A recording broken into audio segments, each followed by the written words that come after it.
All right, so moving back into the actual development of this definition, right? What I essentially want to do is another way of creating. Did I do attractors in next week? I think I put them in the next week, but that's okay. I want to do another way of creating the sort of a dynamic pattern on the surface. Okay, so I had you do subtractions. I'm now going to have you do something that's a little bit additive.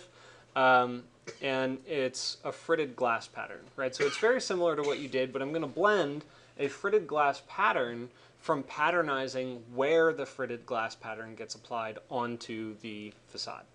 Okay, so let me, you could either delete or turn this off at this point. You don't really need it because what you do have is your updated panels here. So these two panels like this.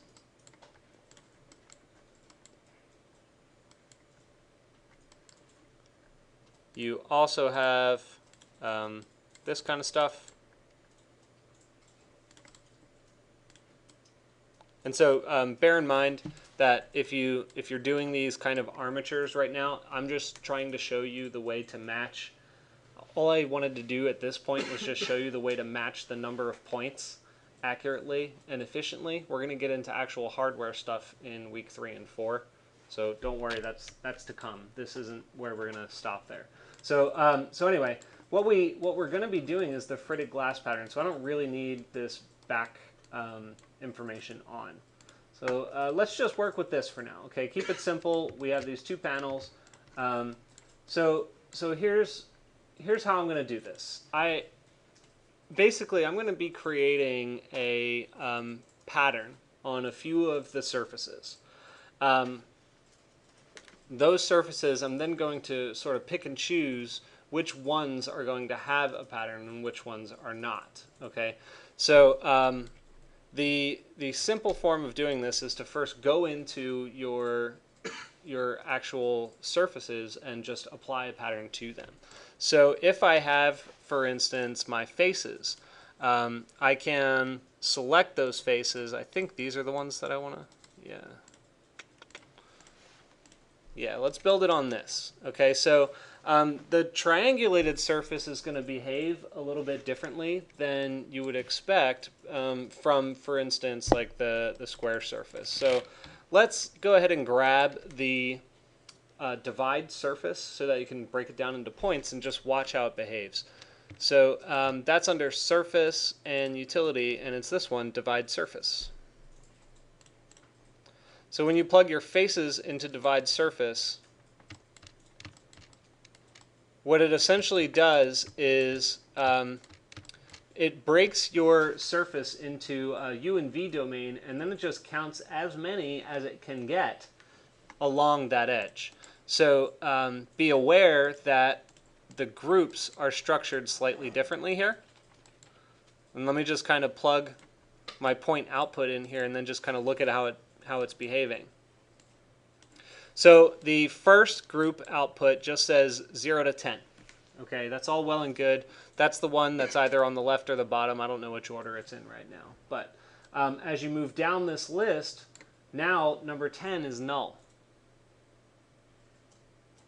That means that number 10 lies outside of that surface, and so it can't make it. And then the next one, number 9 and 10 are null. And so on and so forth. Then we've got 8, 9, 10, 7, 8, 9, 10, until there's only 1 point on that surface that actually is there, right? So it'll just have 1 point, and then the rest of them are going to be null.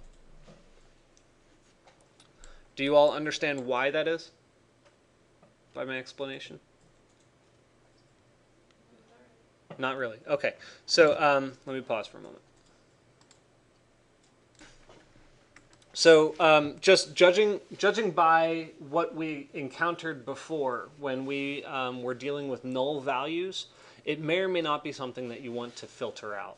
Okay, but we'll see. We're going to work with this for now and see if we can just get everything to pair up properly. Additionally, with that subdivision, all of the points actually exist on the edge of the surface itself. And so what we'll need to do is reduce or offset that edge of the surface so that we can what am I trying to say?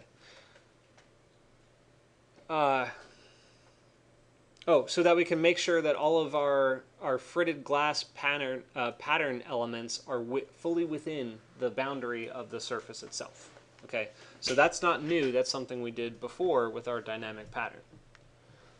Now we're going to take it a little bit of a step further.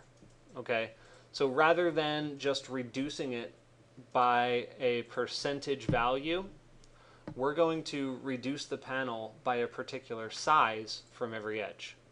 The reason I'm doing that is because the percentage value at the edge of the hypotenuse is going to be usually much smaller than the percentage value at the other two edges.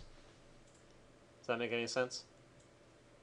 Let's do it real fast so that you can see. So under transform, affine, scale, the elements we're going to scale, let me turn off this divide so it's a little more clear.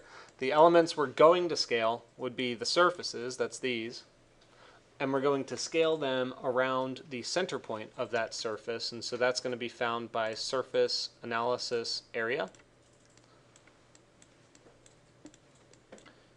And those centroids will be my center scale factor. And so you can already see that's even at 50%. So that's a really generous reduction on the outer edge of the surface. But notice how much closer this is to that edge than these two are. Does that make a lot of sense? So instead of doing a percentage reduction with triangulation particularly, or if you have like a really, really long and skinny panel, that's an instance where you're going to want to use a distance-based offset as well. Okay, so I basically just gave you the tool we're going to use. We're going to use offset. So I think we can get rid of these. I don't think we're going to need them. So we're going to take this surface, we're going to offset it inwards. So let's go up to curve and utility, and we're going to use curve offset. So now curve offset is going to take the curves that we are going to offset, that would be these, and you can see it's already kind of doing it, right? You can see that those curves are kind of extending outwards from the panels themselves. And we're going to define an actual distance. Okay, so we're going to make this, because they're right now going outside the panels, we're going to make it a negative number, and it's going to come in. But that negative number should be a inch value, right? So I'll do a slider from 0 to 6 inches. And I'll leave it up to you whether or not you pull in mathematical components to divide it by 12, or if you use an expression. But I'm going to use an expression for the distance. So I'm going to right-click on D, and I'm going to do an expression for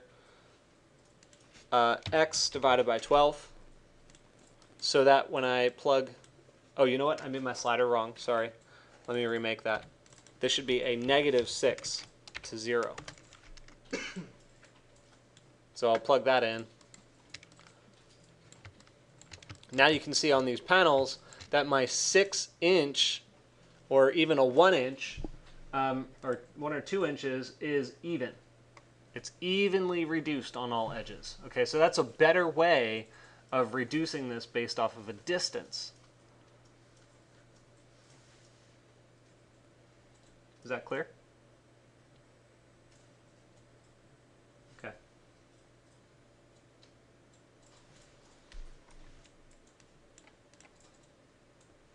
You shouldn't have to worry about plane, because since they are flat surfaces, the planes are planar with the surface itself.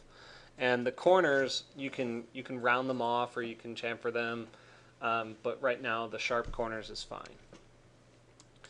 So this is our offset edge, and now we basically are going to replace that in our surface divide.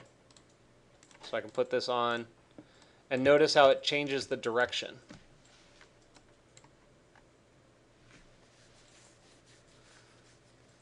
Oh, sorry, that's probably because those are curves, not a surface. So let's try if we go to geometry and we convert that curve to a surface, and then we plug that in to divide, whether or not that behaves a little better. It's still doing the same thing. That's actually unexpected. I didn't expect it to turn it that way.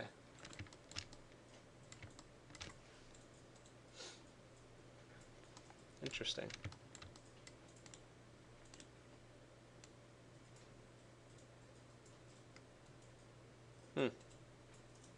That's a bit of a surprise.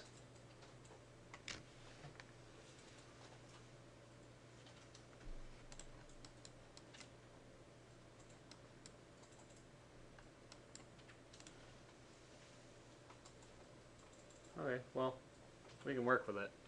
Anyway, so I kind of want to figure this out now.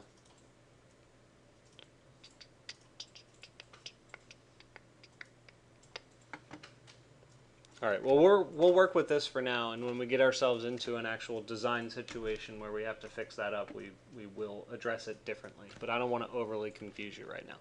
So let's make some sliders from 0 to 20. And these are going to be for the U and V subdivisions of these panels. So U count, V count. You can put up to something, go a little bit higher than a 10 so that it's kind of tight.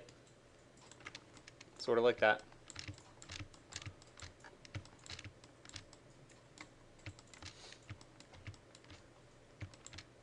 And so at this point, what I'm going to work with is going to be circles. Okay, so I'm not going to do polygons because there are all these frames that I have to move around and align and everything like that. I'm going to keep it simple because this is just fritted glass for now. So circles are what I'm going to use. And circles particularly have a really neat derivation of the simple circle that's called CircleCNR. So when I go to curve and primitive, this CircleCNR, the CNR stands for obviously the circle, the normal, and the radius. Okay, so it basically says I'm going to put a circle in this center point along facing essentially this normal and with this radius. So we'll drop that in, and as you would guess, the center point, the normals, are basically just going to be your surface division points and normals, and then you'll define a radius. So I'm going to do P and then N, and you'll see that all of these circles are now automatically mapped to the panels themselves. And so in this case, the inch value is going to be very, very important because our circles are going to be very, very small. So let's make a slider from 0 to maybe 1.00 or 1.00 to 2.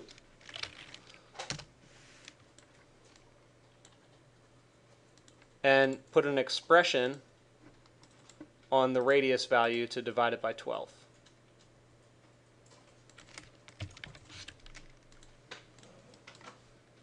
And I'll plug that in.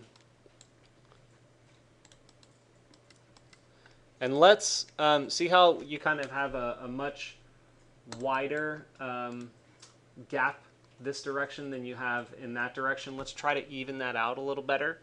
So I'm going to do 20 subdivisions in this direction, and I'm going to do, looks like 11 will kind of be okay in this direction. So that's all I'm going to work with for now is those. Any questions so far? Okay, so I'm going to give you guys just a couple moments to get caught up in case you happen to fall behind here on this, and then we'll proceed.